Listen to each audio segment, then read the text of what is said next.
स्वागत आहे तुमचं माझ्या नवीन व्हिडिओमध्ये। तर बघा, पहिलं तर तुम्ही हे कमेंट बघा काय आहे ती। ते आता तुम्ही सगळेजण मला म्हणताय बरं का की रुपालीताई अशा लोकांक तुम्ही नका लक्ष देऊ, बरेच असे कमेंट आलेले आहेत मला।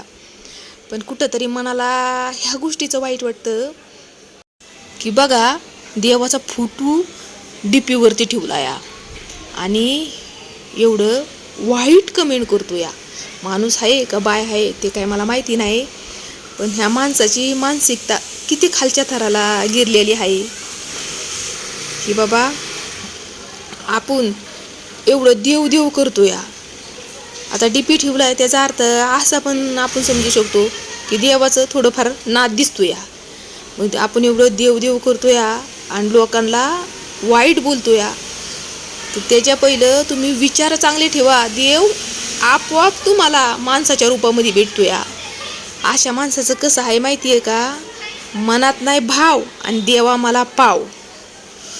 तर ह्या माणसांसाठी तुम्हीच आता दोन शब्द बोला, कारण मी जर बोलायचं म्हणलं ना तर माझ्याकडं असे शब्द असतात ना, तर त्या शब्दांनी पूर्ण गारच पडतील, एवढं बेकार शब्द असतात माझ्याकडं। पण कसं आहे, मी या सोशल मीडियावरती काम करते म्हणून काही वाईट बोलू शकत नाही, आणि सोशल मीडियाचा पण काहीतरी नियम असतो या की आपल्याला त्या नियमानुसार चालायला लागतं या, बरोबर का नाही।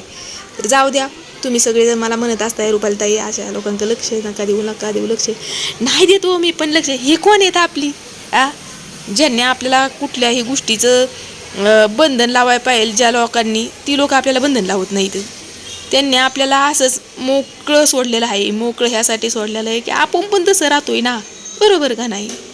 आपण कुठल्या गोष्टीमध्ये चुकत नाही म्हणल्यावरती नवऱ्याचं किंवा सासरच्या लोकांचं बंधन लावायचा काही प्रश्नच उभा राहत नाही। मी कुठं चुकत नाही तर आपण कुठं चुकायचं नाही, बरोबर का नाही। तर जाऊ दे, अशा लोकांकडे नाही देत मी लक्ष, पण सगळ्यांना ह्यांची लायकी दाखवणं पण गरजेचे आहे ना, बरोबर का नाही। कारण ह्या अशा लोकांची मी अनेक व्हिडिओमध्ये सांगितलेलं आहे, अशा लोकांची लायकी फक्त पाठीमागून घाण खायची असते या, समोर येऊन पण बोलण्याची ह्यांनी हिंमत ठेवावी। आणि मी तर म्हणते माझ्या पहिलं माझा नवराच त्यांना त्यांच्या भाषेमध्ये उत्तर देईल।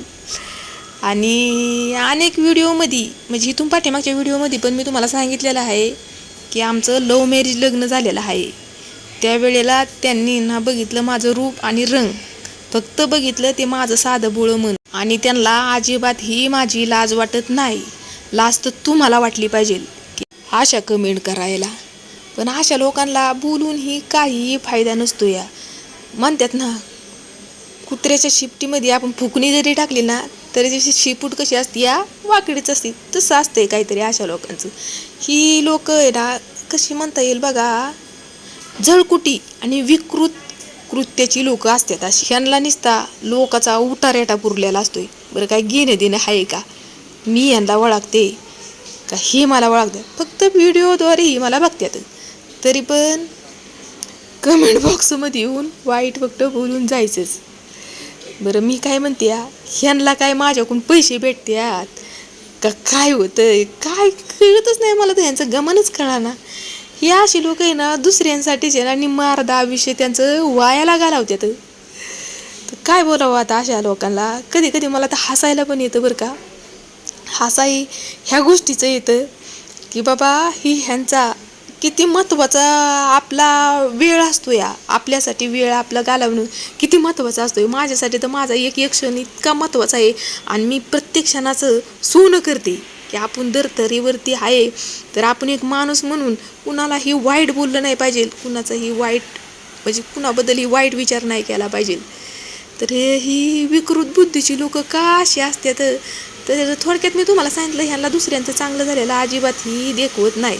मग भले त्याला आपण ओळखू किंवा नका का ओळखाना, आपण तर काय आपल्या आयुष्यामध्ये करायचं नाही, पण दुसऱ्यांचं सुद्धा चांगलं देखवत नाही, बाकी काय नाही। तर चला, आता माझा सगळा स्वयंपाक झालेला आहे आणि या सगळ्यांनी जेवण करायला, आणि शुभरात्री बरं का सगळ्यांना, कारण मी हा व्हिडिओ संध्याकाळचा शूट केलेला आहे आणि संध्याकाळचाच एडिटिंग पण केलेली आहे। तर परत एकदा शुभरात्र सगळ्यांना।